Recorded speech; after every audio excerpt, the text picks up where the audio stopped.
ठीक।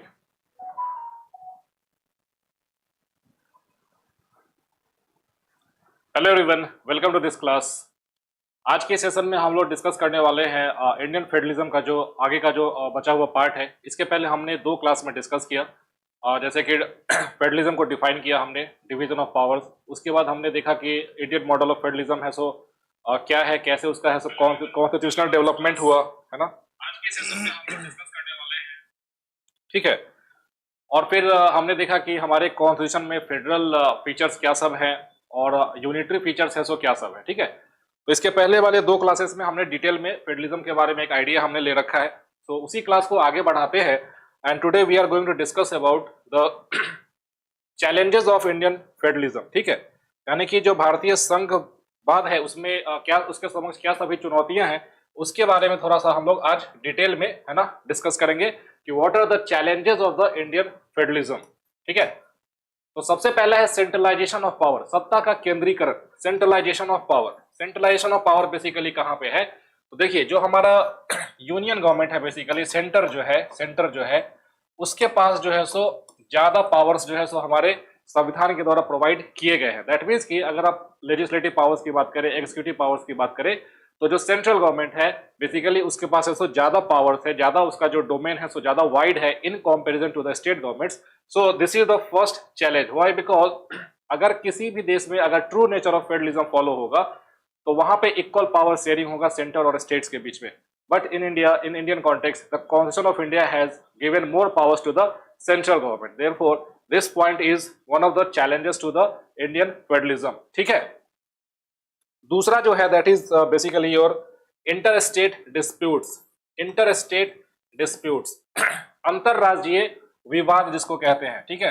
These are the inter state disputes. तो देखिए हमारे देश में जितने भी स्टेट्स हैं, है ना, उसमें कई तरह की है सो डाइवर्सिटीज है ना। लैंग्वेज को लेकर के रीजनल डाइवर्सिटीज है। उसके बाद आप देखिए कई सारे ऐसे जो रिवर्स होते हैं जो कि एक स्टेट से दूसरे स्टेट में है सो फ्लो करता है, तो रिवर वाटर्स को शेयर करने के लिए है सो डिस्प्यूट कई सारे राज्यों में है सो हो जाता है।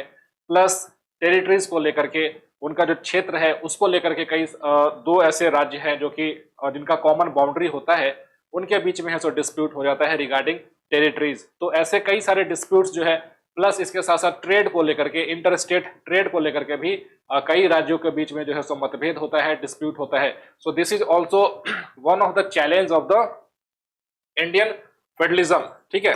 इंटर स्टेट डिस्प्यूट्स जो है काफी, इसको डिटेल में हम लोग आज डिस्कस करने वाले हैं कि जो इंटर स्टेट डिस्प्यूट्स होता है उसका निपटारा कैसे किया जाए, उसका निवारण क्या कैसे हो सकता है, और क्या सभी कॉन्स्टिट्यूशनल मैकेनिज्म जो है सो प्रोवाइड किए गए हैं, जो कि इसके नेक्स्ट स्लाइड में हम लोग डिस्कस करेंगे इंटर स्टेट डिस्प्यूट्स को डिटेल में, ठीक है।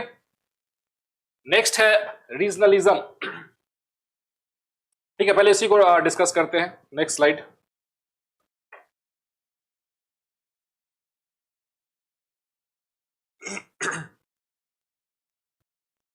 देखिए आप यहाँ पे देख सकते हैं भारत का एक मैप है ना। इसमें जितने भी स्टेट्स हैं, बेसिकली टोटल कितने स्टेट्स हैं, तो 28 स्टेट्स, 28 राज्य हैं, ठीक है। और 8 जो है सो यूनियन टेरिटरीज हैं, यूटीज हैं, ठीक है। तो इनके बीच में है सो कई ऐसे पॉइंट्स जो है पॉइंट ऑफ कंटेंशन हो सकता है, जिसके ऊपर है सो डिस्प्यूट हो सकता है। जो सबसे प्रोमिनेंट डिस्प्यूट है जो कि इंडिया में आज के समय देखा जाता है किसी भी दो राज्यों के बीच में, वो जल विवाद होता है। दैट मीन्स कि अगर आप किसी भी रिवर्स की बात करें, जैसे कि कावेरी है, कृष्णा है, गोदावरी है, यमुना है, गंगा है, ये जो भी जो रिवर्स है इंडिया में, बेसिकली यह किसी एक राज्य से होकर नहीं गुजरती है, यानी कि एक से अधिक राज्यों से है सो बेसिकली इनका जो जल का है सो प्रवाह होता है। तो रिवर्स के वाटर को शेयर करने को लेकर के आपको मालूम है कि बहुत सारे ऐसे स्टेट्स हैं जिनके बीच में है सो मतभेद होता है और विवाद होता है। जैसे कि प्रोमिनेंट आप देख सकते हैं कावेरी वाटर डिस्प्यूट, ठीक है। जो कावेरी वाटर डिस्प्यूट है बेसिकली कर्नाटका के बीच में है, तमिलनाडु, केरला और पुदुचेरी, इसके बीच में है सो कावेरी वाटर्स को शेयर करने को लेकर के जो है डिस्प्यूट है ना। प्लस कृष्णा नदी के ऊपर है सो डिस्प्यूट है, कृष्णा वाटर डिस्प्यूट। इसके बीच में महाराष्ट्र, कर्नाटका, आंध्र प्रदेश, तेलंगाना, है ना, इन सारे राज्यों के बीच में जो है कृष्णा वाटर के शेयरिंग्स को लेकर के जो है सो डिस्प्यूट है ना, है, ठीक है। प्लस गोदावरी वाटर डिस्प्यूट जो है, the states involved are Maharashtra, Andhra Pradesh, Telangana, Chhattisgarh, Orissa, same उसी तरीके से रवि एंड ब्यास रिवर जो है उसके ऊपर है सो डिस्प्यूट है। पंजाब, हरियाणा, राजस्थान के बीच में यमुना नदी के ऊपर भी डिस्प्यूट है। पेरियार रिवर्स के ऊपर भी है सो डिस्प्यूट है। तो इंटर स्टेट वाटर डिस्प्यूट्स जो है basically one of the most significant disputes between the different states of this country. ठीक है, इसके अलावा टेरिटरी को लेकर के है सो डिस्प्यूट होता है। कोई एक स्टेट बोलेगा कि ये जो क्षेत्र है ये हमारे अंदर में आएगा, हमारे जुरिस्डिक्शन के अंदर में आएगा, जबकि दूसरा स्टेट बोलेगा कि नहीं नहीं वो जो क्षेत्र है वो हमारे जुरिस्डिक्शन के अंदर में आएगा। So territorial disputes are also one of the example of the inter state dispute in India. ठीक है, तो ये सभी तो हो गए डिस्प्यूट्स। इनका निवारण कैसे होता है? Inter state disputes resolution. Good afternoon everyone, good afternoon. ठीक है, सो इंटर स्टेट डिस्प्यूट्स रिजोल्यूशन जो है अंतरराज्यीय विवाद निवारण, इसका कैसे होगा? तो देखिए, अगर कभी भी आप देखिए जो फेडरल डिस्प्यूट्स की बात की जाती है, फेडरल डिस्प्यूट्स, संघीय विवाद जिसको कहेंगे फेडरल डिस्प्यूट्स, इसका मतलब क्या होता है कि या तो केंद्र, सेंटर और स्टेट के बीच में कोई विवाद हो जाए, ठीक है, या फिर किसी एक स्टेट के बीच में और दूसरे स्टेट के बीच में, इन्हीं दो स्टेट्स के बीच में अगर विवाद हो जाए, या फिर सेंटर और एक स्टेट एक साथ रहे और इसके अगेंस्ट कोई दूसरा स्टेट रहे, है ना। तो ऐसे जो भी विवाद होते हैं जिसको हम लोग फेडरल डिस्प्यूट्स बोलते हैं, इसका जो सुनवाई है वो कहां पर होता है? तो वो होगा आपके सुप्रीम कोर्ट के पास में, that is article 131 original jurisdiction of the supreme court. ठीक है, सो this is basically the original jurisdiction of the supreme court, article 131। इसका प्रोविजन क्या है? The supreme court has original jurisdiction in any dispute between the government of India and one और more states और between two और more states, यानी कि सर्वोच्च न्यायालय का मूल क्षेत्राधिकार है आर्टिकल 131। ये आपके पीटी में भी कई बार ऐसा पूछा जाता है ना। आपसे ऑप्शन ये पूछ देगा कि which of the following articles of the constitution enumerates the original jurisdiction of the supreme court of India. तो उसका आंसर क्या होगा? आर्टिकल 131। बहुत इंपॉर्टेंट आर्टिकल है, आपको वैसे भी पीटी के लिए जो है सो याद रखने की इसको है सो आवश्यकता है। ठीक है, इसका प्रावधान क्या है कि उच्चतम न्यायालय को भारत सरकार और एक या अधिक राज्यों के बीच या दो से अधिक राज्यों के बीच किसी भी विवाद में मूल क्षेत्राधिकार प्राप्त है। दैट मीन्स कि अगर सेंटर और स्टेट्स के बीच में कोई डिस्प्यूट होगा, या फिर किसी दो राज्यों के बीच में डिस्प्यूट होगा, या फिर सेंटर और स्टेट एक साथ हो और अलग राज्य के साथ उसका डिस्प्यूट हो जाए, तो उसका जो निवारण होगा सुप्रीम कोर्ट के पास में होगा। लेकिन आपको यहाँ पे एक पॉइंट याद रखना है कि ये जो 131 आर्टिकल जो है so it is not applicable to the inter state water disputes. Inter state water disputes को लेकर के हमारे संविधान में जो है अलग प्रावधान जो है सो दिया गया है आर्टिकल 262 के तहत। ठीक है, यानी कि अगर दो राज्यों के बीच में अगर सामान्य विवाद है तो आर्टिकल 131 का यूज होगा, लेकिन अगर जल विवाद है तो उसका जो निवारण है वो आर्टिकल 262 के तहत है सो किया जाएगा, जिसको आगे देखते हैं। ठीक है,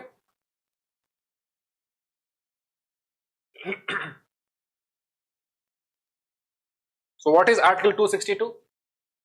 आर्टिकल 262 अनुच्छेद 262 क्या है? जल संबंधी विवादों का निर्णय, adjudication of dispute relating to the waters. यानी कि आर्टिकल 262 पीटी में कई बार पूछता है, डायरेक्ट पूछता है। आर्टिकल 262 है सो बहुत इंपॉर्टेंट है, आपको याद रखना है। It is about the water disputes between two और मोर स्टेट्स। वाटर डिस्प्यूट्स 262 आपको याद रखना है। ठीक है, वाटर डिस्प्यूट्स, वाटर डिस्प्यूट्स किस वजह से होता है? तो आपको मालूम है कि इंडिया में जो भी रिवर्स है ना, वो किसी एक स्टेट में सिर्फ फ्लो नहीं करते, एक से अधिक राज्यों में जो है सो उनका जल का है सो प्रवाह होता है। इस वजह से उसके वाटर को शेयर करने को लेकर के है सो डिस्प्यूट हो जाता है राज्यों के बीच में। ठीक है, तो उसका जो निवारण होगा आर्टिकल 262 के तहत है सो किया जाता है। इसमें क्या है कि पार्लियामेंट के पास यह अधिकार प्राप्त है कि अगर कोई भी वाटर डिस्प्यूट है किसी दो राज्यों के बीच में, तो उसका निवारण करने के लिए एक है सो ट्रिब्यूनल का गठन किया जा सकता है। ट्रिब्यूनल आप समझ सकते हैं कि एक कोर्ट है, but it is different from your supreme court and high court. उसका एक पर्पस होगा कि ये जो ट्रिब्यूनल बनाया गया है वो सिर्फ इसी पर्टिकुलर केस को लेकर के है सो एड्रेस करेगा। तो ये जो अधिकार प्राप्त है किसके पास है? तो भारत के संसद के पास है कि एक ट्रिब्यूनल का गठन किया जा सकता है आर्टिकल 262 यानी कि 262 के तहत, है ना। तो इसका प्रोविजन क्या है? पार्लियामेंट, भारत का संसद, may by law provide for the adjudication of any dispute और complaint with respect to the use, distribution or control of waters of or in any interstate river or river valley। यानी कि संसद किसी भी अंतरराज्यीय नदी या नदी घाटी के जल के उपयोग, वितरण या नियंत्रण के संबंध में किसी भी विवाद या शिकायत के निर्णय के लिए कानून द्वारा प्रावधान कर सकती है। तो इसी आर्टिकल 262 को यूज करते हुए हमारे पार्लियामेंट ने एक ऐसा कानून बनाया, inter state water disputes act 1956, यानी कि अंतरराज्यीय जल विवाद अधिनियम 1956। तो संसद ने यह कानून पास किया। यह संसद के पास जो है शक्ति कहां से मिला? तो आर्टिकल 262 के तहत। ठीक है, enacted under Article 262, this act provides for the establishment of tribunals to adjudicate disputes relating to waters of interstate rivers and river valleys। अनुच्छेद 262 के तहत पारित इस अधिनियम में अंतरराज्यीय नदियों और नदी घाटियों के जल संबंधी विवादों के निर्णय के लिए न्यायाधिकरणों की स्थापना का प्रावधान है, यानी कि ट्रिब्यूनल्स का है गठन किया जाता है। ठीक है, इस अधिनियम के तहत स्थापित न्यायाधिकरणों के पास दीवानी न्यायालय के समान शक्तियां होती हैं और उनके निर्णय विवाद में शामिल पक्षों के लिए बाध्यकारी होते हैं। तो आप ये कह सकते हैं कि जो ट्रिब्यूनल्स होगा, है ना, जैसे कि कावेरी वाटर ट्रिब्यूनल्स जो है ना, तो जो भी इंटरस्टेट वाटर्स को लेकर के जो डिस्प्यूट होगा उसके लिए एक ट्रिब्यूनल का गठन किया जाएगा और जो ट्रिब्यूनल का जो डिसीजन होगा वो जो भी स्टेट्स हैं जिसको पार्टीज कहेंगे उसके ऊपर है सो बाइंडिंग होता है ना। आप ये देख सकते हैं, it is binding on the parties, that means कि यह बाध्यकारी होगा, जो ट्रिब्यूनल का डिसीजन होगा सो बाइंडिंग होगा। ठीक है, समझ में आ गया? So this is about the inter state dispute resolution with respect to the water disputes. Inter state water disputes का जो रिजोल्यूशन होता है वो कुछ इस तरीके से 262 के तहत है सो किया जाता है और इस अधिनियम के तहत है सो ट्रिब्यूनल्स का गठन कर दिया जाता है और उस ट्रिब्यूनल्स में जो है केस चलेगा और उसका जो निर्णय होगा वो जो भी राज्य जिसने कंप्लेन किया है या फिर उस केस के जो भी भागीदारी राज्य हैं उनके ऊपर है सो इस ट्रिब्यूनल का जो निर्णय होगा सो बाध्यकारी होगा, बाइंडिंग होगा। ठीक है, ओके, चलिए आज का जो सेशन है ये पीटी और मेंस के लिए दोनों के लिए है सो इंपॉर्टेंट है। सो क्लास में आखिरी तक सभी लोग बने रहिएगा। नेक्स्ट है, आप देख सकते हैं, this is all about your inter state dispute resolution. Article 263 बहुत इंपॉर्टेंट है, पीटी में भी कई बार आपसे पूछ लेता है कि व्हाट इज आर्टिकल 263। आर्टिकल 263 क्या है? तो it is about inter state council, inter state council का गठन करने के रिगार्डिंग है। आर्टिकल 263 अंतरराज्यीय परिषद, अंतरराज्यीय परिषद। तो देखिए अंतरराज्यीय परिषद बेसिकली क्या है, what is inter state council, इसको समझते हैं। तो आर्टिकल 263 के तहत भारत के संविधान ने भारत के राष्ट्रपति को यह अधिकार दिया है कि एक इंटर स्टेट काउंसिल का है सो गठन कर सकता है, यानी कि अंतरराज्यीय परिषद का है सो गठन किया जा सकता है। किसके द्वारा किया जाता है? भारत के राष्ट्रपति के द्वारा। ठीक है, अब ये जो काउंसिल होगा इसका पर्पस क्या होगा, इसका काम क्या होगा? तो देखिए भारत में जितने भी राज्य हैं उनके बीच में है सो कई मुद्दों पे लेकर के है सो विवाद हो सकता है। तो जरूरी तो नहीं है कि हर केस के लिए जो है आप सुप्रीम कोर्ट की दौड़ लगा दें, है ना। ऐसा भी तो संभव है कि सभी लोग आपस में स्टेट्स के जो रिप्रेजेंटेटिव्स हैं जैसे कि चीफ मिनिस्टर्स हो सकते हैं, गवर्नर्स हो सकते हैं, वहाँ के मिनिस्टर्स हो सकते हैं, प्लस सेंट्रल गवर्नमेंट के बेसिकली प्राइम मिनिस्टर हो सकते हैं, होम मिनिस्टर्स हो सकते हैं या फिर और भी कैबिनेट रैंक के मिनिस्टर्स हो सकते हैं।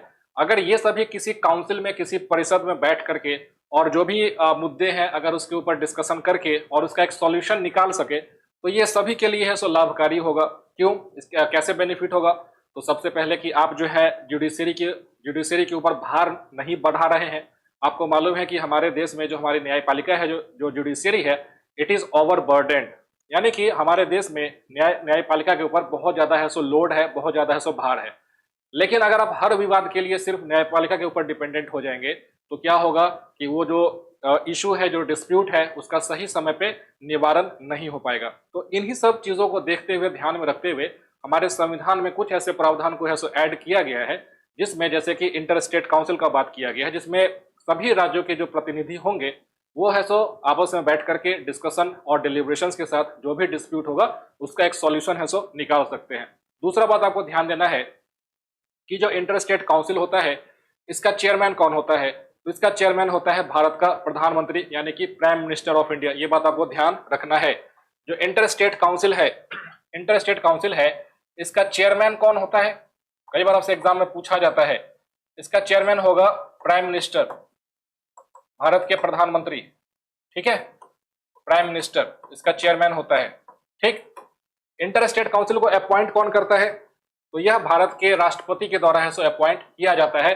अगर पीटी में कभी यह सवाल आपसे पूछा जाए कि who appoints the inter state council, तो उसका आंसर होगा प्रेसिडेंट ऑफ इंडिया, भारत के राष्ट्रपति। आपको ध्यान रखना है। प्लस ये जो काउंसिल होगा इसका चेयरमैन कौन होता है?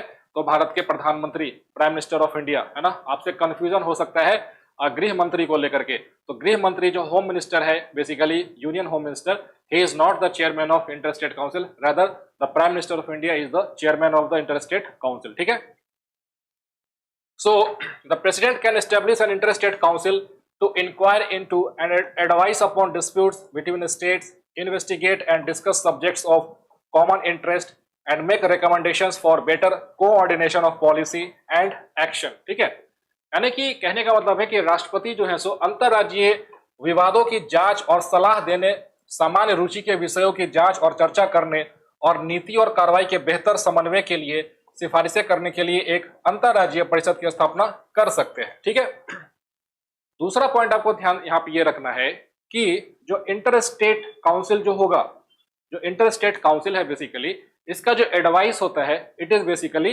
रिकमेंडेशन होता है, ये बाइंडिंग नहीं होता है। लेकिन अगर सुप्रीम कोर्ट के पास अगर ऐसा कुछ डिस्प्यूट जाएगा तो सुप्रीम कोर्ट का जजमेंट है सो बाइंडिंग हो जाता है। तो ये बात आपको ध्यान रखना है कि इंटर स्टेट काउंसिल का जो उसका जो रिकमेंडेशन होता है it is not binding, rather it is advisory in nature, है ना। तो इस पॉइंट को भी आप नोट कर सकते हैं, याद कर सकते हैं कि it is not binding, not binding, it is just advisory in nature. Therefore, इसका सिग्निफिकेंस क्या है, महत्व क्या है? The inter state council serves as a platform for dialogue and resolution of disputes through mutual agreement and cooperation, यानी कि जो अंतर्राज्यीय परिषद है यह पारस्परिक समझौते और सहयोग के माध्यम से विवादों के समाधान के लिए एक मंच के रूप में कार्य करती है। यानी कि हर चीज के लिए आपको सुप्रीम कोर्ट जो है सो दौड़ लगाने की जरूरत नहीं है। आप चाहें तो जो इंटर स्टेट काउंसिल का जो मीटिंग होता है उसमें अपने जो आपके जो भी मुद्दे हैं उसको आप उठा सकते हैं और सभी राज्यों के जो प्रतिनिधि होंगे वो सभी डिस्कशन करके उसका एक जो है प्रैग्मेटिक सॉल्यूशन जो है सो निकाला जा सकता है। ठीक है, तो इस कॉन्टेक्स्ट में इंटर स्टेट काउंसिल जो है सो काफी इंपॉर्टेंट हो जाता है। ठीक है, ये पॉइंट आपको ध्यान देना है। प्लस यह जो है सो एक कॉन्स्टिट्यूशनल बॉडी भी है, कॉन्स्टिट्यूशनल बॉडी है। Why? Because it is being implemented under the scope of article 263, so it also becomes a constitutional body. ठीक है, ओके, चलिए यहां तक कोई डाउट है किसी को तो आप सवाल जो है सो पूछ सकते हैं कमेंट में आप, है ना।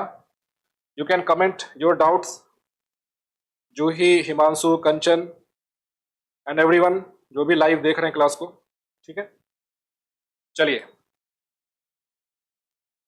गुड आफ्टरनून प्रकाश, गुड आफ्टरनून, है ना। ठीक है, चलिए नेक्स्ट।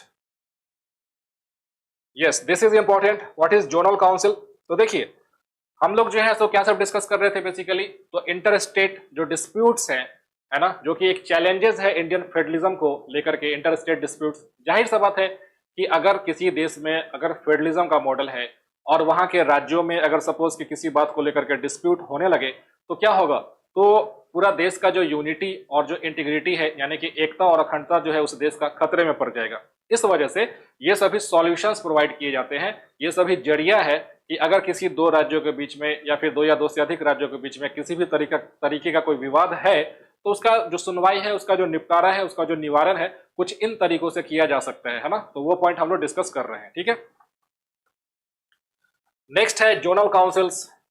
ठीक है, जोनल काउंसिल्स, तो सबसे पहले आपको ध्यान देना है, बहुत इंपॉर्टेंट है जोनल काउंसिल्स, पीटी के लिए भी, मेंस के लिए भी बहुत इंपॉर्टेंट है, very very very important zonal councils. The questions are often asked on the concept of zonal councils in your PT examination as well as in your mains examination.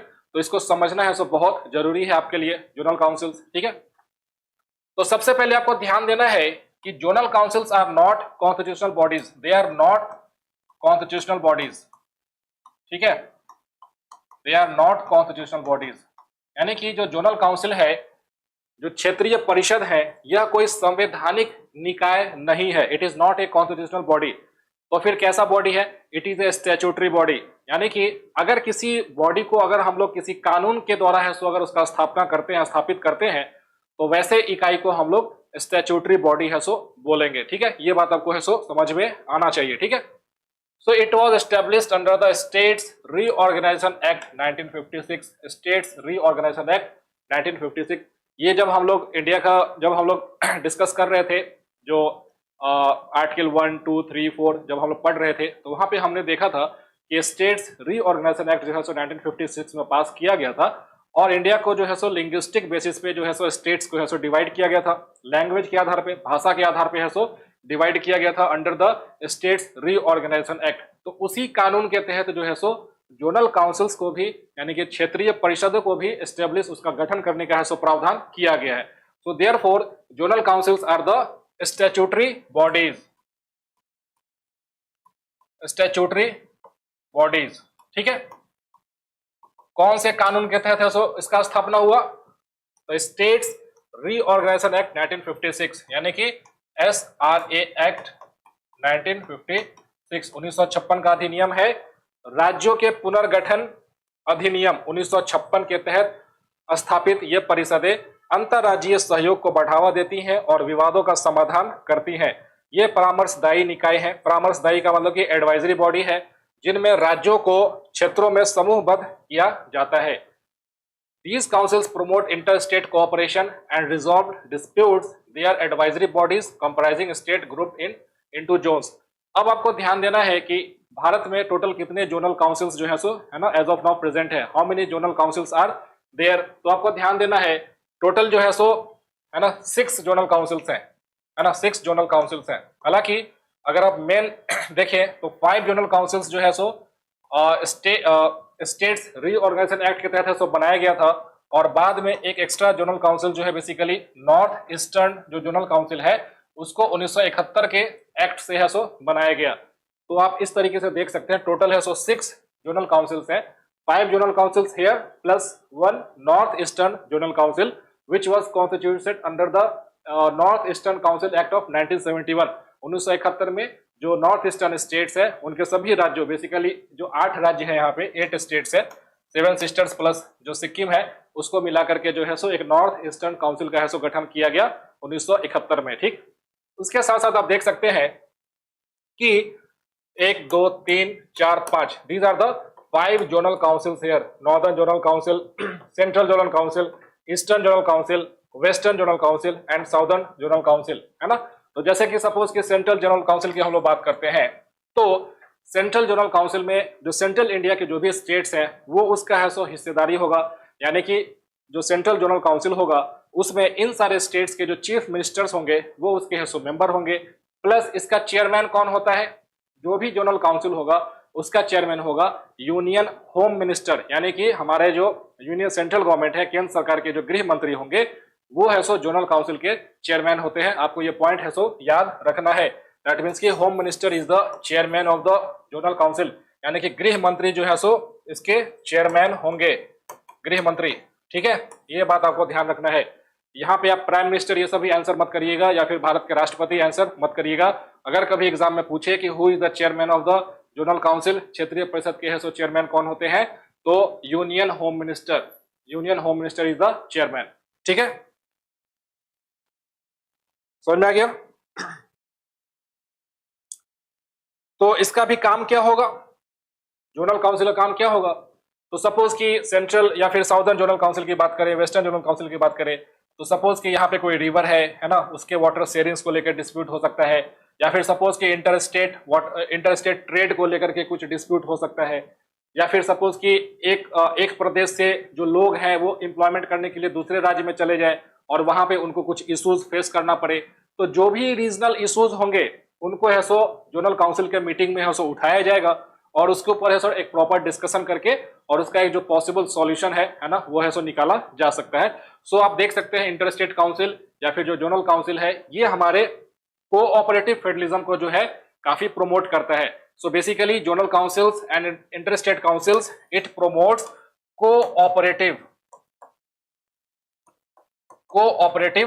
Federalism, सहकारी संघवाद जिसको कहेंगे, जिसमें सारे स्टेट्स जो है सो एक साथ जो है सो एक दूसरे के इश्यूज और चैलेंजेस को समझते हुए और संयुक्त रूप से, ज्वाइंट रूप से है सो देश को जो है सो आगे प्रगति की ओर है सो लेकर के जाएंगे। So that is basically the notion of cooperative federalism. सभी आपस में जो है सो एक दूसरे का है ना हैंड होल्ड करके सपोर्ट करते हुए है सो आगे बढ़ेंगे। ठीक है, आई होप यहां तक आपको सब पॉइंट्स जो है सो क्लियर हो गया होगा।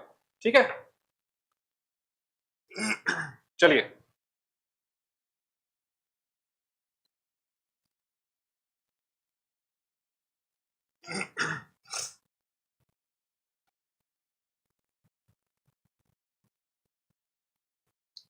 नेक्स्ट चैलेंज क्या है? What is the next challenge of Indian federalism? हमने पहला चैलेंज ये डिस्कस किया, सेंट्रलाइजेशन ऑफ पावर। दूसरा इंटर स्टेट डिस्प्यूट्स को डिस्कस किया, है ना, वाटर डिस्प्यूट हो सकता है, टेरिटरी डिस्प्यूट हो सकता है, टेरिटरी ट्रेड डिस्प्यूट हो सकता है ना, कई तरह के डिस्प्यूट्स हो सकते हैं और उसका कैसे निवारण होगा उसका उपाय हमने देखा। Article 131 original jurisdiction, supreme court में आप जा सकते हैं। इंटर स्टेट काउंसिल के थ्रू आप उसको है सो डिस्प्यूट्स का रिजोल्यूशन कर सकते हैं। जोनल काउंसिल्स के थ्रू आप है सो डिस्प्यूट्स का रिजोल्यूशन कर सकते हैं। तो वो सभी चैनल्स होते हैं जिसके थ्रू आप जो है आपके इंटर स्टेट डिस्प्यूट्स का निवारण है सो किया जा सकता है।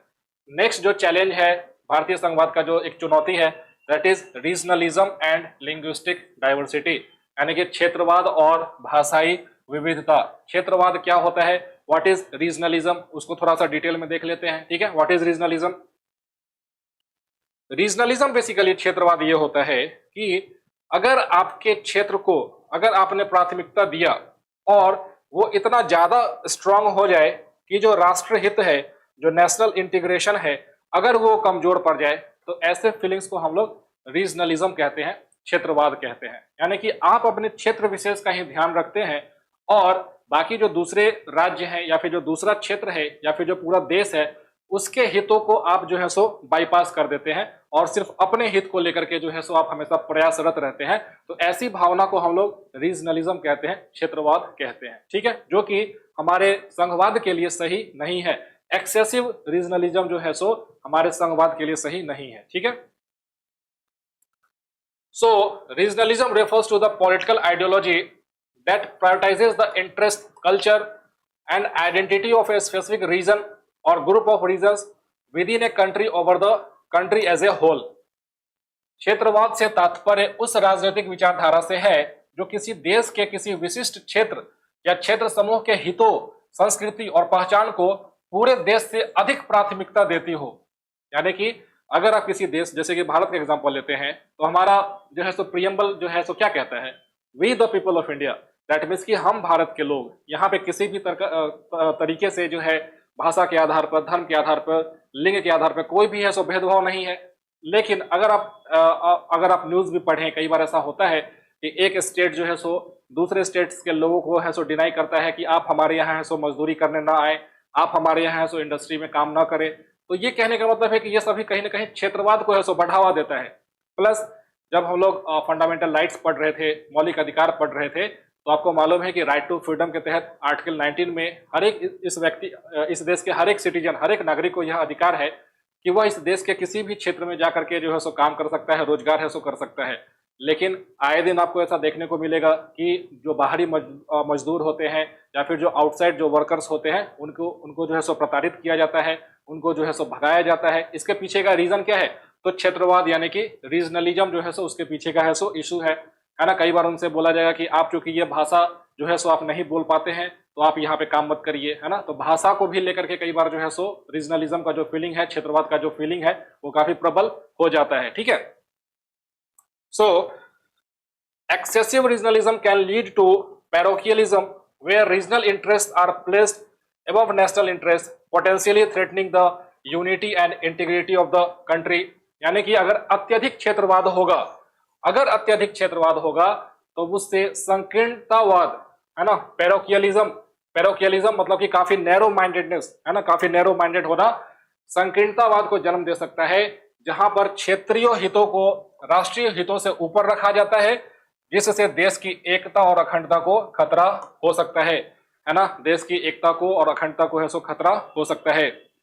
Regionalism can exacerbate economic inequalities as more developed states might demand greater control over their resources, leaving less developed regions further behind। ठीक है, ये पॉइंट क्या कहता है कि क्षेत्रवाद जो है सो आर्थिक असमानताओं को बढ़ा सकता है, क्योंकि अधिक विकसित राज्य अपने संसाधनों पर अधिक नियंत्रण की मांग कर सकते हैं, जिससे कम विकसित क्षेत्र और भी पीछे है सो छूट सकते हैं, है ना।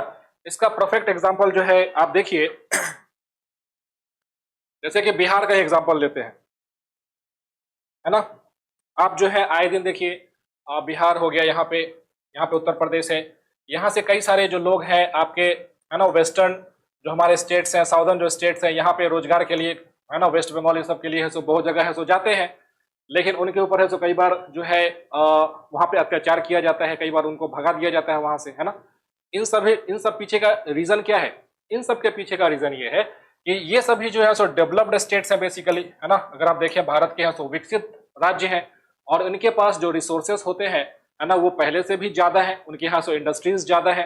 लेकिन अगर आप यहाँ पे स्टेट्स देखें, बिहार देखें, झारखंड देखें, यूपी देखें, राजस्थान देखें, ये सभी क्या है, थोड़े से अंडर डेवलप्ड है सो स्टेट्स हैं। अगर डेवलपमेंट इंडिकेटर्स में देखें तो बिहार का जो सोशल और इकोनॉमिक इंडिकेटर्स है सो निचले पायदान पे है। तो कहीं ना कहीं हमारे राज्य को अगर आप देखिए तो ये जो विकास का जो दर रहा है उसमें पीछे की ओर से छूटता चला गया है, लेकिन जो बाकी जो राज्य हैं वो हमसे काफी ज्यादा है सो विकसित हो चुके हैं, है ना। तो ऐसे केस में क्या होगा कि जो भी लोग दूसरे राज्यों में जाते हैं उनके ऊपर बेसिकली जो है सो क्षेत्रवाद का जो भावना है उसको लेकर के उनको जो है सो वहां से, है ना, मतलब कि वापस जाने की जो है सो बात ये सभी कर दी जाती है, जो कि सही नहीं है, ये असंवैधानिक है, अनकॉन्स्टिट्यूशनल है। वाई? बिकॉज हमारे देश के संविधान ने हमें है सो एक सिंगल सिटीजन के तौर पे है सो बहुत सारे राइट्स दिए हैं।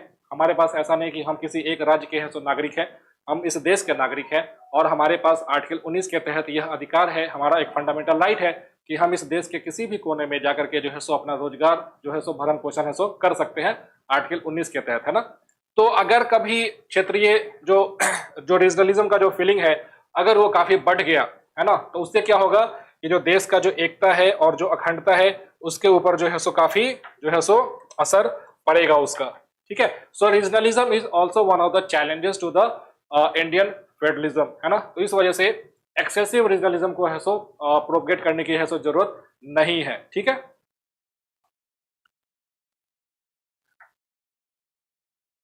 ठीक, नेक्स्ट चैलेंज देखते हैं। What is the next challenge? Next challenge. So we have discussed the challenges: regionalism, economic disparities, and demand of special status. This is one of the challenges of the Indian federalism.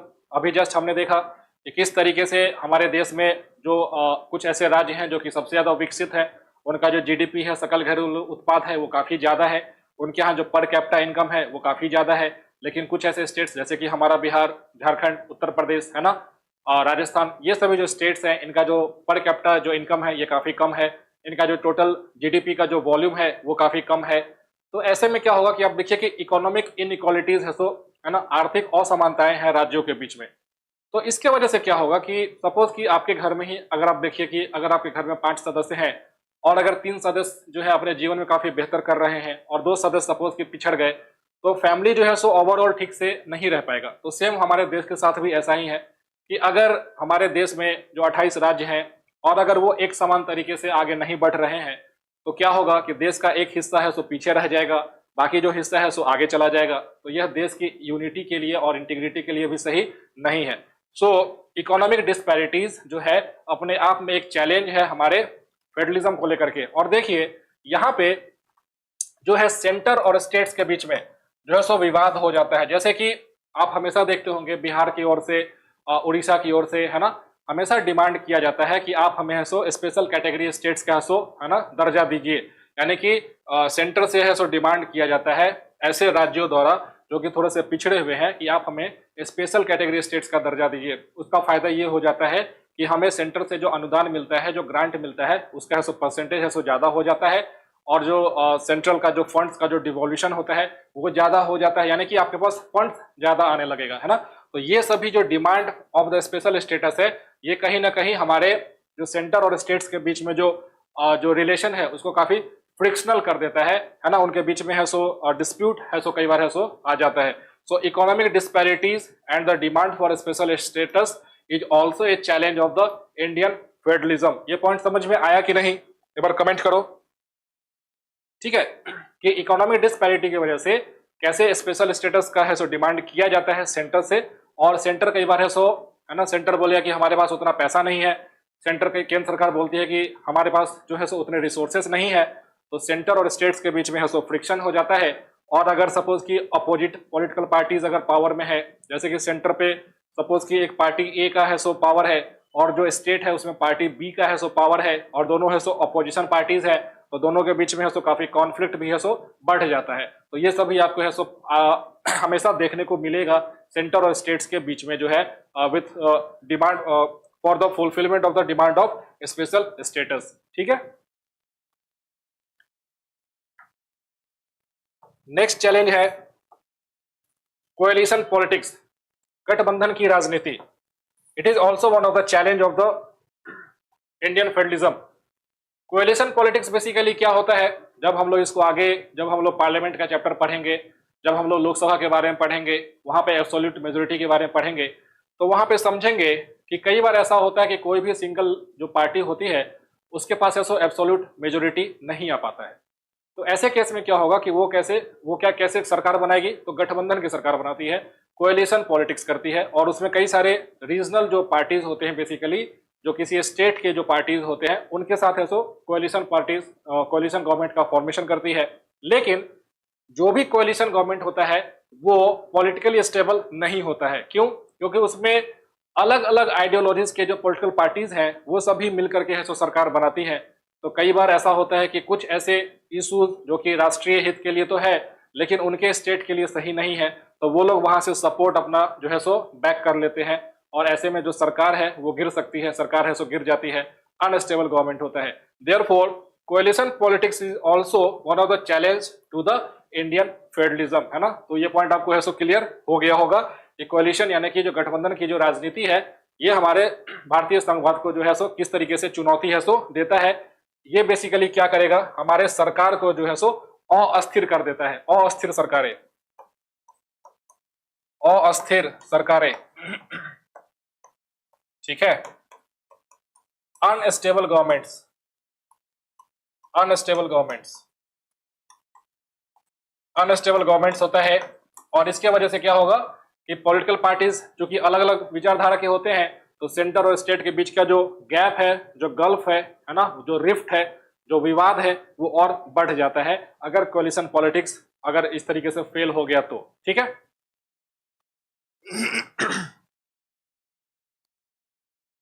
Bihar is also demanding the special status from many years. Yes yes, क्योंकि बिहार का demand genuine है, क्योंकि बिहार में क्या है कि हर साल है सो बाढ़ आता है, फ्लड्स आता है, और इसके वजह से जो है सो हमारे पास जो है बेसिकली इंडस्ट्रीज ये सभी भी नहीं है। तो कहीं ना कहीं जो बिहार का जो डिमांड है सो जस्टिफाइड है। लेकिन अगर बिहार के डिमांड को फुलफिल कर दिया जाएगा तो क्या होगा कि बाकी जो स्टेट्स हैं उनका भी है सो डिमांड है सो आने लगेगा। तो स्पेशल कैटेगरी स्टेट्स का जो डिमांड है बेसिकली जो हमारे देश में जो दिया जाता है, अगर कोई हिली एरियाज है, पहाड़ी क्षेत्र है, या फिर जो बॉर्डर एरियाज है जो बॉर्डर से नजदीक है, या फिर ऐसे स्टेट्स जिसका पॉपुलेशन डेंसिटी काफी कम है, या फिर ऐसे स्टेट्स जहाँ पे इंडस्ट्रियलाइजेशन जो है सो बहुत औद्योगिकरण नहीं हुआ है, ऐसे राज्यों को जो है सो स्पेशल कैटेगरी स्टेटस का है सो दर्जा केंद्र सरकार के द्वारा है बेसिकली दे दिया जाता है। ठीक है, बिल्कुल।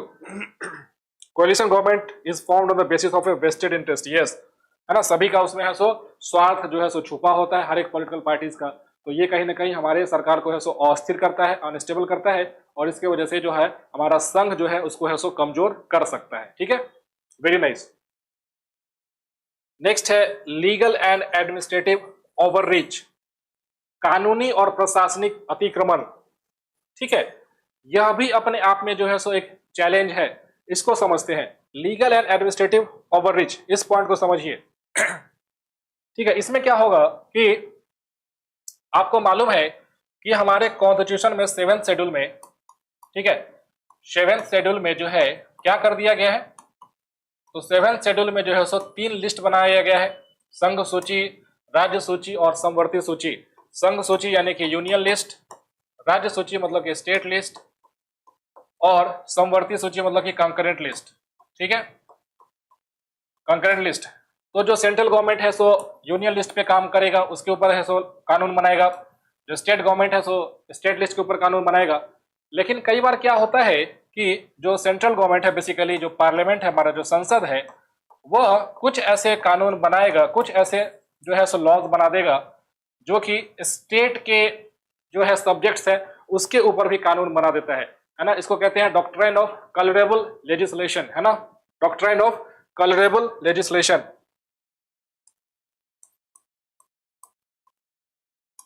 Colourable legislation. ऐसा प्रतीत होगा कि केंद्र सरकार ने जो है सो सही तरीके से कानून बनाया है, लेकिन उसका जो नियत होता है, उसका जो मंशा होता है, उसका जो मोटिव होता है, वो राज्य सूची के सब्जेक्ट्स के ऊपर है सो कानून बनाने का।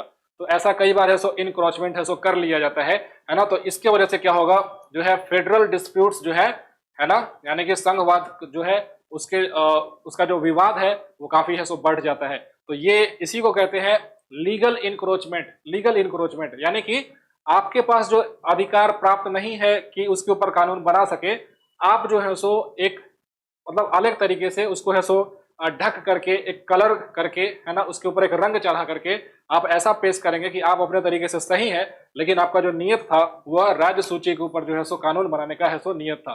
तो ऐसा कई बार है सो जो ओवररीच होता है, लीगल एंड एडमिनिस्ट्रेटिव ओवररीच, यह भी आपके फेडरल डिस्प्यूट्स को जो है कॉज करता है। ठीक है, यह आपके फेडरल डिस्प्यूट्स को जो है कॉज करेगा। तो ये पॉइंट समझ में आ गया। ठीक है, इन सभी में जो भी डिस्प्यूट्स हमने देखा, उसमें जो सबसे ज्यादा जो इंपॉर्टेंट जो चैलेंज है, हमारे देश के फेडरलिज्म के लिए, वो है मिसयूज ऑफ प्रेसिडेंट्स रूल। ये सबसे इंपॉर्टेंट है। यानी कि ये जितने भी हमने चैलेंजेस देखे, उसमें सबसे ज्यादा जो चैलेंज है that is misuse of the president rule, यानी कि राष्ट्रपति शासन का जो दुरुपयोग है वो सबसे इंपॉर्टेंट है, सबसे ज्यादा महत्वपूर्ण यही है। क्यों? क्योंकि आपको मालूम है कि इस देश में राष्ट्रपति शासन जो है सो कौन लगाता है? राष्ट्रपति शासन जो प्रेसिडेंट्स रूल है वो कौन लगाता है?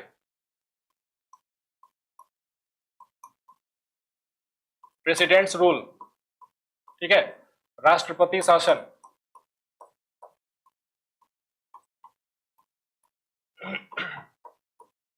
राष्ट्रपति शासन बेसिकली क्या होता है ना, कि आर्टिकल 356 के तहत या फिर 365 के तहत अगर किसी राज्य में ऐसा लगता है कि फेलियर ऑफ कॉन्स्टिट्यूशनल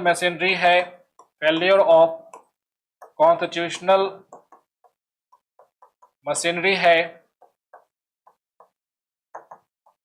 तो वहां पे जो है सो गवर्नर जो है एक रिपोर्ट भेज सकता है सेंटर को, केंद्र को, सेंटर को, और इसके रिपोर्ट के बेसिस पे भारत के जो राष्ट्रपति हैं, जो प्रेसिडेंट ऑफ इंडिया है, वह उस राज्य में जो है सो राष्ट्रपति शासन है सो लगाया जा सकता है। PR यानी कि प्रेसिडेंट रूल है सो लगाया जा सकता है। ठीक है, अब ये पॉइंट आपको समझना है कि अगर आप भारत देश की बात करें, है ना, तो प्रेसिडेंट रूल है सो मिसयूज कैसे होता है, इस चीज को समझिए कि how the president rule is misused.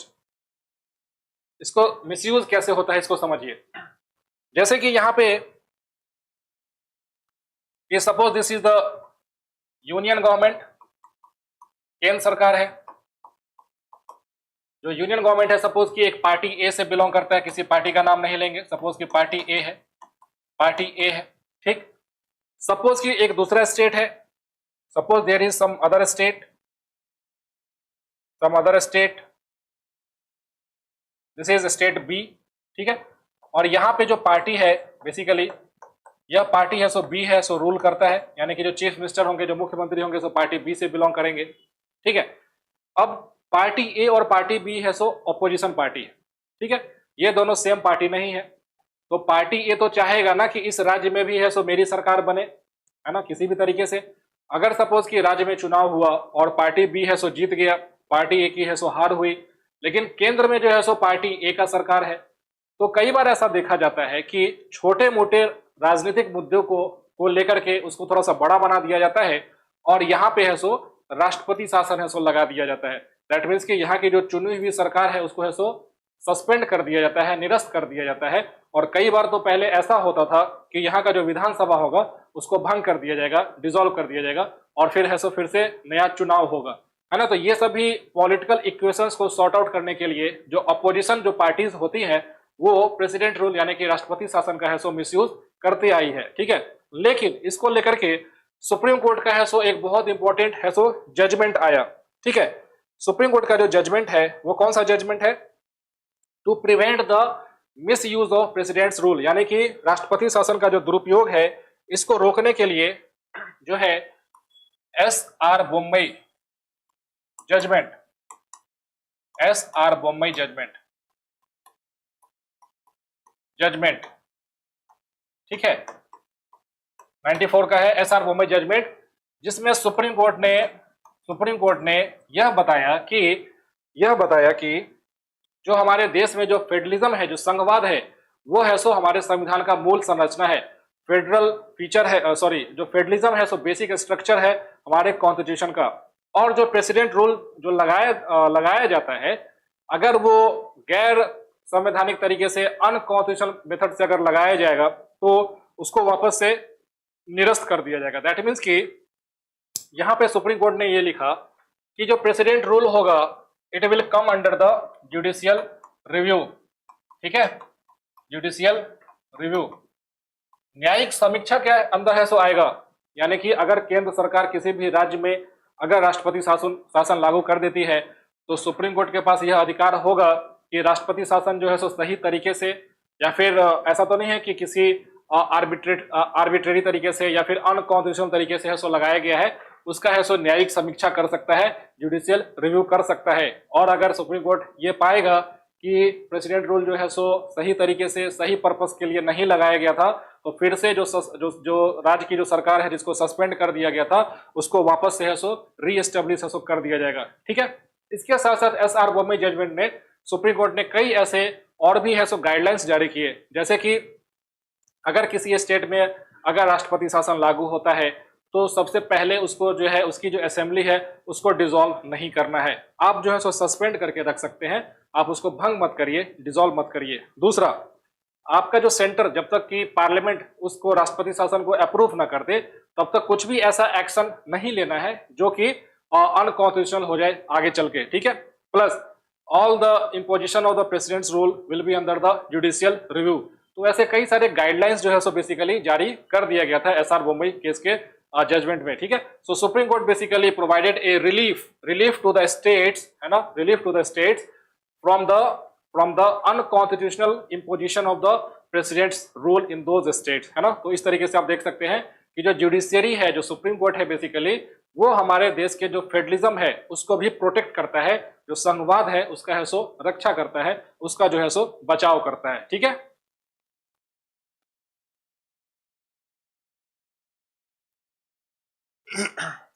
Doctrine of pitch नहीं होता है, पिथ एंड सब्सटेंस होता है। पिथ एंड सब्सटेंस का मतलब क्या होता है? Doctrine of pith and substance का मतलब होता है कि सपोज कि जो भी लेजिस्लेटिव का जो भी सब्जेक्ट्स है उसमें ऐसा तो है नहीं कि वाटर टाइट सेपरेशन है। कई बार ऐसा हो सकता है कि आपका जो है सो सोचने का तरीका सही हो, आपकी जो मंशा है सो प्योर हो, लेकिन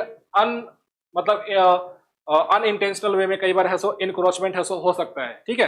यानी कि आपका पर्पस नहीं था कि आप जो है सो राज्य सूची के ऊपर है सो कानून बना दे, लेकिन आप एक पब्लिक वेलफेयर के लिए, पब्लिक गुड के लिए, एक गुडविल में आपने कुछ कानून बनाया और उसमें से कुछ आंशिक रूप से अगर किसी राज्य के सब्जेक्ट के ऊपर अगर इंक्रोचमेंट होता है तो वहां पे मोटिव देखा जाएगा, उसका सब्सटेंस देखा जाएगा, पिथ एंड सब्सटेंस देखा जाएगा। अगर सब्सटेंस में यह प्रूफ हो जाता है कि नहीं नहीं ये जो है सो फेयर और जस्टिस को जो है सो प्रिवेल कर रहा है, यहाँ पे कोई भी है सो ऐसा जो अल्टीरियर मोटिव्स नहीं था सेंट्रल गवर्नमेंट का, पार्लियामेंट का, है ना, तो ऐसे केसेस में वो जो लॉ है उसको है सो प्रिवेल करने दिया जाएगा। अगर लगेगा कि नहीं यहाँ पे है सो उसका जो पार्लियामेंट का जो मोटिव है इट वाज बायस्ड या फिर वो अनफेयर था, तो कहीं ना कहीं फिर से उस लॉ को है सो नल एंड वाइड कर दिया जाएगा। So this is basically the doctrine of pith and substance, कि आपको है सो पूरे लॉ का है सो सब्सटेंस देखना है, और वो जो सब्सटेंस अगर यूनियन लिस्ट का हिस्सा होगा तो जो माइन्यूट जो ओवररीच होंगे उसको है सो ओवरसी किया जा सकता है इस डॉक्ट्राइन के तहत। I hope this is clear. समझ में आ गया doctrine of pith and substance? ठीक है, तो ये पॉइंट हमने डिस्कस किया यहाँ पे कि किस तरीके से एसआर बॉम्बे जजमेंट ने मिसयूज ऑफ प्रेसिडेंट्स रूल को जो है सो, है ना, उसको है सो रोका, उसके ऊपर है सो रोक लगाया। ठीक है, चलो नेक्स्ट देखते हैं।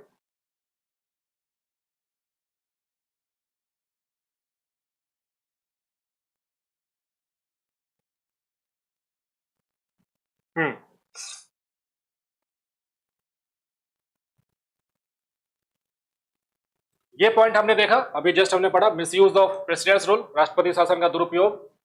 तो president's rule India as provided under article 356 of the constitution allows the central government to dismiss a state government and take direct control of the state's governance. यानी कि संविधान के अनुच्छेद 356 के तहत भारत में राष्ट्रपति शासन लागू होता है जो केंद्र सरकार को राज्य सरकार को बर्खास्त करने और राज्य के शासन का सीधा नियंत्रण अपने हाथ में लेने की अनुमति देता है। This provision is intended to be used in situations where the state government is unable to function according to the constitutional provisions. However, there have been instances where president's rule has been misused for political gains. इस प्रावधान का उपयोग उन स्थितियों में किया जाना है जहां पर राज्य सरकार संवैधानिक प्रावधानों के अनुसार काम करने में असमर्थ है। हालांकि ऐसे कई उदाहरण हैं जहां पर राष्ट्रपति शासन का राजनीतिक लाभ के लिए, पॉलिटिकल गेन्स के लिए दुरुपयोग किया गया है। ठीक है, केंद्र सरकारों ने कभी कभी विपक्षी दलों द्वारा, यानी कि जो अपोजिशन पार्टीज हैं, विपक्षी दलों द्वारा संचालित राज्य सरकारों को बर्खास्त करने के लिए राष्ट्रपति शासन का इस्तेमाल किया है। ऐसा राजनीतिक विरोधियों को कमजोर करने और राज्य पर नियंत्रण पाने के लिए किया गया है। सो इसको आप देख सकते हैं कि जो प्रेसिडेंट्स रूल है उसका मिसयूज किया जाता है और इसको रोकने के लिए, इसको कम करने के लिए एसआर बॉम्बे जजमेंट जो है सो सुप्रीम कोर्ट ने पास किया था। ठीक है, बहुत इंपॉर्टेंट है आपके मेंस के लिए भी ये सब टॉपिक्स जो है ना। ठीक है, अब हम लोग देखते हैं कि role of judiciary in federalism, संघवाद में न्यायपालिका की भूमिका, संघवाद में न्यायपालिका की भूमिका। ठीक है, तो जो जुडिशरी है, जो न्यायपालिका है, वो हमारे फेडरलिज्म को है सो कैसे प्रोटेक्ट करता है और उसमें क्या सभी कॉन्स्टिट्यूशनल प्रोविजंस है उसको हमने यहाँ पे मेंशन किया है, प्लस उसके कौन से इंपॉर्टेंट जजमेंट्स है उसको भी मेंशन किया है। तो कभी अगर एग्जाम में आपसे पूछा जाए कि discuss the role of judiciary in protecting the federalism of India, तो आप इन सारे पॉइंट्स के अराउंड जो है सो अपने आंसर्स को बिल्डअप कर सकते हैं। ठीक है, जैसे कि सबसे पहला क्या है, original jurisdiction of supreme court, that is basically article 131, यानी कि अनुच्छेद 131 में क्या है कि सर्वोच्च न्यायालय का मूल अधिकार क्षेत्र।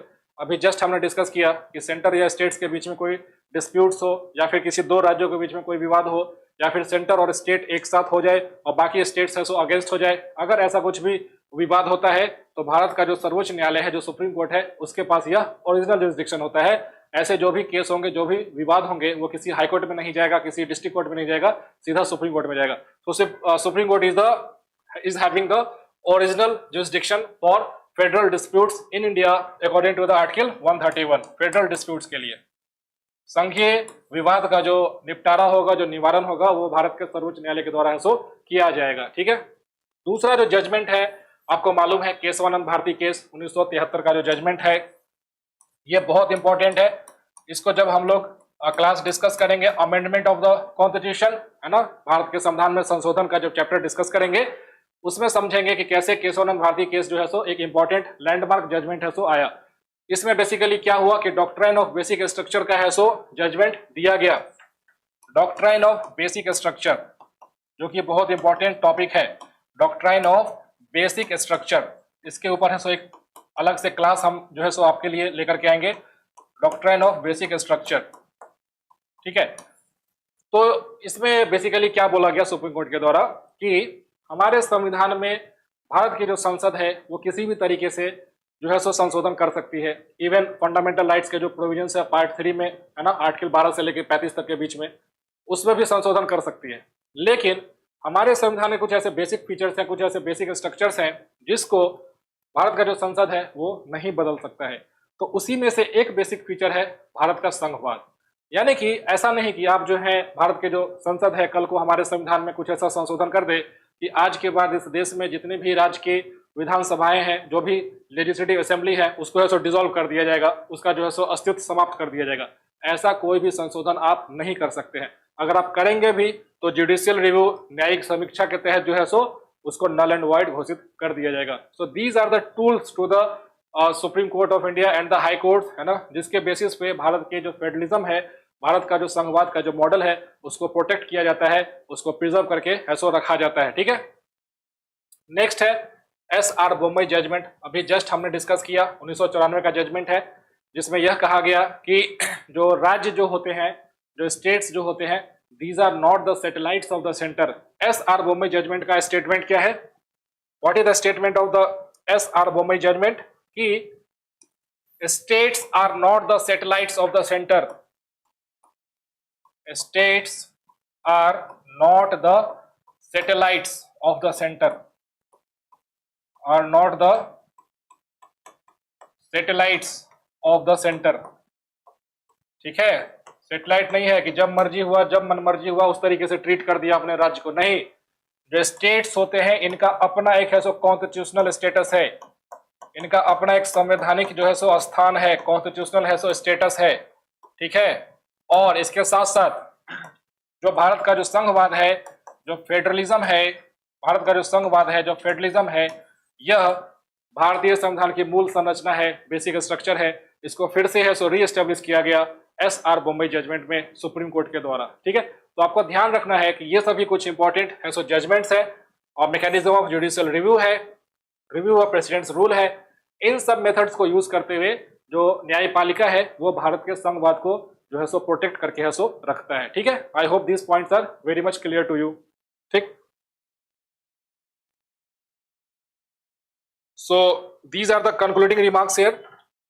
The judiciary's role in protecting federalism in India is multifaceted by ensuring that laws and policies are constitutional, resolving disputes between the center and the states, reviewing the imposition of president's rule, clarifying legislative powers, overseeing the actions of the governors, and adjudicating interstate disputes. The judiciary maintains the federal balance and upholds the principles of democracy and constitutional governance. यानी कि भारत में संघवाद की रक्षा में न्यायपालिका की भूमिका बहुआयामी है, यह सुनिश्चित करके कि कानून और नीतियां संवैधानिक हैं, केंद्र और राज्यों के बीच में विवादों को सुलझाना, राष्ट्रपति शासन लागू करने की समीक्षा करना, विधायी शक्तियों को स्पष्ट करना, राज्यपालों की कार्यों की देखरेख करना और अंतरराज्यीय विवादों का निपटारा करना। न्यायपालिका संघीय संतुलन बनाए रखती है और लोकतंत्र और संवैधानिक शासन के सिद्धांतों को कायम रखती है। तो this is how your judiciary protects the federalism in India. ठीक है,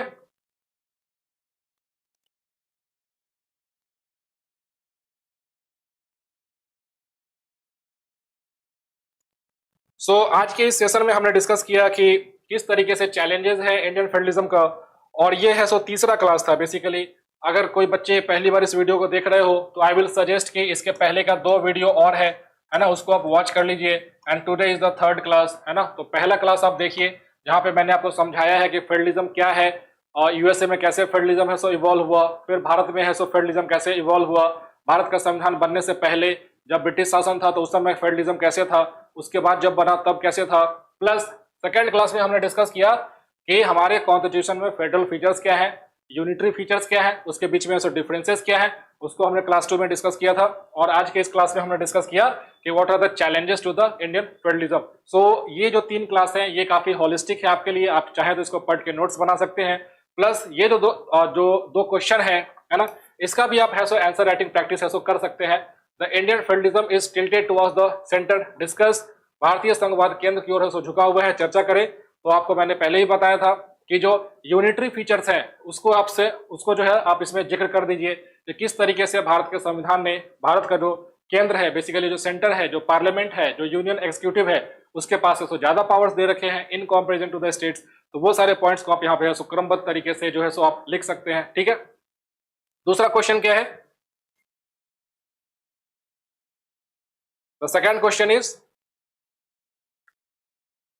what are the challenges to the Indian federalism? Discuss the role of judiciary in protecting the federalism in India.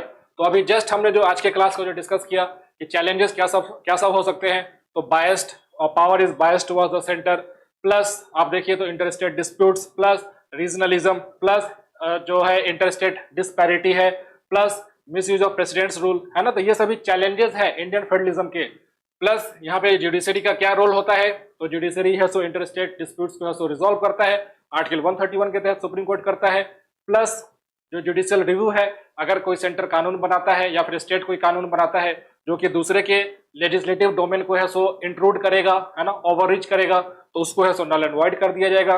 Plus supreme court के जो judgements हैं basic structure को लेकर के, जैसे कि Kesavananda Bharati judgment, S R Bommai judgment, these are the landmark judgments which protect the shield of the federalism in India, है ना। So this is how you can conclude your answer here, ठीक है। चलिए, सो इसके बाद का जो टॉपिक होगा, नेक्स्ट जो क्लास होगा, हम लोग बेसिकली पार्लियामेंट्री सिस्टम को या फिर इंडिया का जो पार्लियामेंट का जो मॉडल है उसको हम लोग है सो डिस्कस करेंगे। सो फेडरलिज्म का मॉडल हमने डिस्कस कर लिया, इंटर स्टेट रिलेशंस को डिस्कस कर लिया कि जोनल काउंसिल्स क्या होते हैं, इंटर स्टेट काउंसिल्स क्या होते हैं, है ना। और ये सभी क्लास जो है सो कॉन्टिन्यूटी में आपको समझ में आएगा, ऐसा नहीं कि आज एक क्लास आपने किया फिर दूसरा वीडियो आपने नहीं देखा, तो ऐसे में है सो आपको दिक्कत हो जाएगी। लेकिन अगर आप सारे क्लासेस को कंटिन्यूअस देखते हैं तो एक क्लास से दूसरे क्लास में लिंक है सो आपको समझ में आता रहेगा, और पॉलिटी जो है सो ओवरऑल जो सब्जेक्ट है उसका जो अंडरस्टैंडिंग है आपको है सो क्लियर होता रहेगा, ठीक है। सो फिर मिलते हैं नेक्स्ट क्लास में नए टॉपिक्स के साथ में। और कोई डाउट है आपके पास तो आप जो है सो कमेंट कर सकते हैं। एक मिनट रुक जाना, ठीक है। आई होप कि everything is clear here. Okay, मिलते हैं फिर नेक्स्ट क्लास में, and thank you so much every